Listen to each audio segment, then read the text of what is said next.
अभी मैं आप लोगों को वयस्कावस्था में पोषण से संबंधित बात कर रही हूँ। ठीक है, उसमें बात करी थी वयस्क के बाद हमारी जो अवस्था आती है वह वृद्धावस्था आती है। अब हम बात करेंगे वृद्धावस्था के में आहार आयोजन करते समय निम्नलिखित सिद्धांतों के कारकों पर ध्यान रखना चाहिए।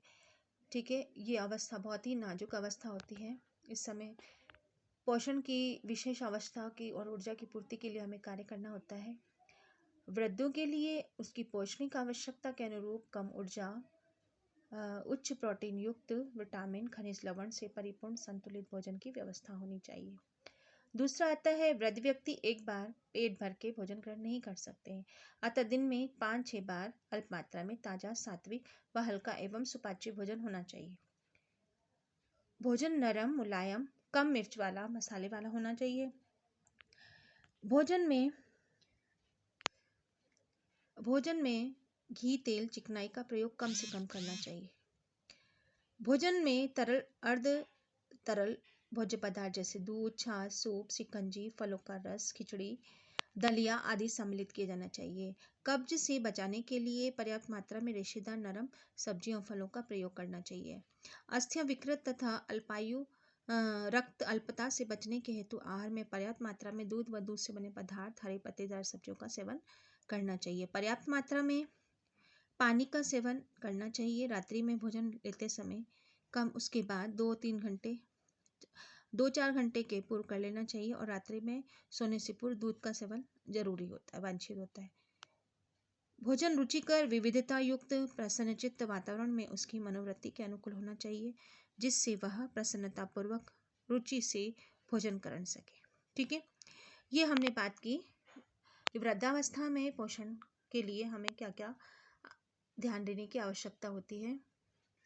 इसी कड़ी को मैं आगे बढ़ाते हुए आप लोगों को अब ले रही हूँ प्रायोगिक वृद्धावस्था में आहार आयोजन के सिद्धांत। ठीक है, अभी हम तालिका की बात करेंगे, जिसके अंदर जैसे पहले मैंने आप लोगों को बताया है कि भोज्य समूह और उसकी संदर्भ इकाई वो होती है जो कि कम से कम व्यंजन बनाने के लिए हमें आवश्यक खाद्य पदार्थ की मात्रा की आवश्यकता होती है। ठीक है, अब भोज्य समूह में बात कर लेते हैं। भोज्य समूह अनाज, दालें, दूध मिलीलीटर में, कंदमूल, हरे पत्तेदार सब्जियां, अन्य सब्जियां, फल, शक्कर, घी, तेल। संदर्भ इकाई अनाज की 30 है, मतलब 30 ग्राम में हम एक रोटी बन जाती है। ठीक है, दालें 30 ग्राम की कटोरी होती है, उसके और 100 ग्राम दूध, कंदमूल 100 ग्राम, हरे पत्तेदार 100 ग्राम, अन्य सब्जियां और शक्कर हम तेल की बात कर लेंगे 5-5 ग्राम। अब पुरुष के लिए बात करेंगे। पुरुष के लिए 9.5 मतलब वो उसको 9.5 रोटी खा लेने की आवश्यकता होती है। 2.5 कटोरी दाल की आवश्यकता होती है।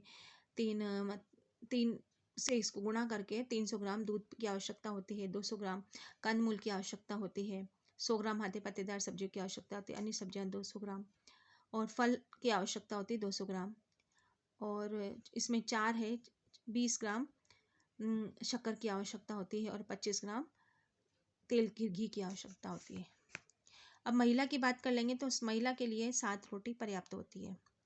2 कटोरी दाल होती है। दूध समान मात्रा में आवश्यक है 300 ग्राम। 200 ग्राम कंदमूल आ जाता है।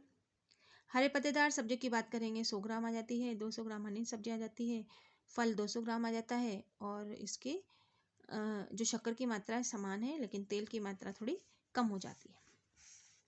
ठीक है, अब हम बात करेंगे इसके परोसने में आहार व्यंजन की विभिन्न मात्रा से हम बात करते हैं। सुबह के नाश्ते की बात करेंगे। सुबह की चाय 6 बजे से, फिर 8 बजे नाश्ता, चाय, बिस्किट, मेन्यू में आ जाता है नमकीन, एक प्याला आ जाता है, कटोरी दूध, शक्कर, गेहूं से बना हुआ होता है। इसकी जो मात्रा ग्राम में आती है वो 50 ग्राम, 5 ग्राम, 15 ग्राम।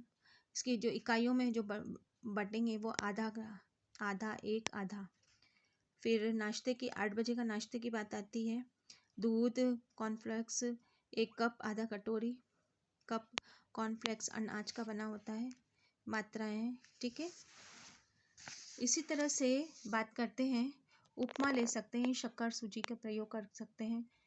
मध्यकालीन नाश्ता है 10 बजे, फिर दोपहर 1:30 बजे भोजन, पपीता, चपाती, चावल, दाल, मसूर की दाल, पालक, टमाटर, सब्जी, प्लेट 2 कटोरी, ठीक है।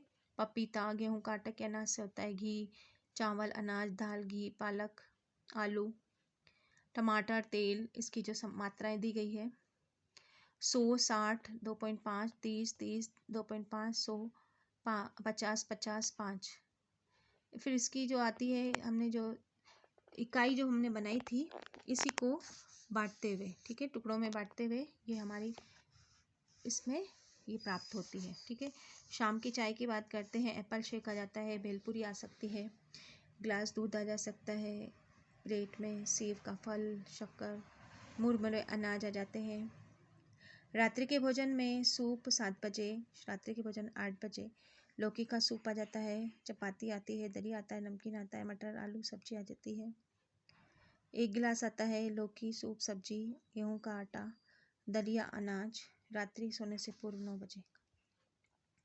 सेकेंड वाली जो सारणी हमने बनाई थी उसके आधार पर हमें तीसरी सारणी की निर्माण करना होता है। भोज्य समूह हमने लिख लिया है इसमें। ये प्रैक्टिकल के लिए, आपको प्रैक्टिकल में 3 सारणियों का निर्माण आपको करना ही होगा, ठीक है। एग्जाम पेपर में प्रैक्टिकल की डेट आ गई है बच्चों, ठीक है। आप लोगों को प्रैक्टिकल की तैयारी करने के लिए और आपको अपने हाथों से करना लिखना पड़ेगा। सुबह के चाय नाश्ते में आ रहा है, फिर दिन का नाश्ता 8 से 8 बजे का, मध्यकालीन नाश्ता आ जाता है, दोपहर का भोजन आता है, शाम की चाय आती है, रात्रि के भोजन से पूर्व आ जाता है, रात्रि का भोजन आता है, रात्रि से सोने से पूर्व। इसमें कुल इकाई हमने इसमें कैलकुलेट 9.5, 2, 4, 2, 1, 2, 2.5, 5, ठीक है। ये इसकी इकाई दी गई है। अभी हमने जो वृद्धावस्था में पोषण के लिए एक विशेष बात यह है कि वृद्धावस्था ऐसी अवस्था होती है जिसमें शरीर निष्क्रिय सा हो जाता है। तो हमें ये नहीं सोचना चाहिए, और विभिन्न बीमारियों से घिर लेते हैं, हमें ये नहीं सोचना चाहिए कि इस समय हम कम भोजन लें तो चलेगा, ऐसा नहीं होता है। उन्हें भी पर्याप्त मात्रा में, क्योंकि शरीर तो नहीं, जब तक जिंदा रहता है, जब तक शरीर की मृत्यु नहीं होती है, तब तक तो उसको पोषण की आवश्यकता निरंतर बनी रहती है। तो हमारा एक कर्तव्य है कि हमारे घर के अंदर या अन्य बुजुर्ग व्यक्ति है, हम उनकी मदद करें, ठीक है। ये आपको एक सारणी दी गई है, आप लोग इसको अच्छे से टाइम लेके अच्छे से याद कर लें, और इसको आपको लिखना ही होगा, ठीक है।